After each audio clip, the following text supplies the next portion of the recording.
Kreu i Partisë së Lirisë Ilir Meta ka reaguar përmes një deklarate publike pas rezultatit të zgjedhjeve parlamentare ku falënderon rreth 8.000 qytetarët që votuan për të në listat e hapura të qarkut Tiranë. Meta e cilëson këtë akt si një akt guximi ndaj sipas tij një makinerie kriminale shtetërore që ka cënuar rënd procesin zgjedhor. Ata që më votuan nuk janë thjesht votues, por heronj që nuk e shitën as lirin, as shpirtin dhe as karakterin e tyre, shkruan Meta në deklarat.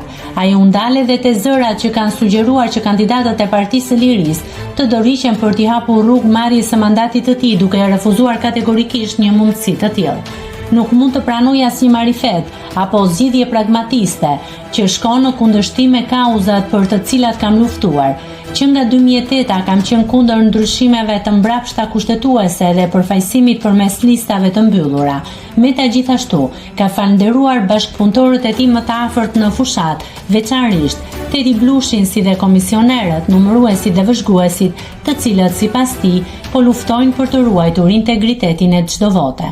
Reagimi i Metës vjen në një moment kur debatet për legjitimitetin e zgjedhjeve dhe mënyrën e përfaqësimit politik janë kthyer në tema të nxehta, ndërsa për Partinë e Lirisë mbeten të hapura dilemat për përfaqësimin në kuvend. Nëse klikoni mbi butonin subscribe, do t'ju shfaqen të gjitha publikimet tona. Ju ftoj t'i bëni subscribe kanalit, të pëlqeni videot dhe të lini komentin tuaj.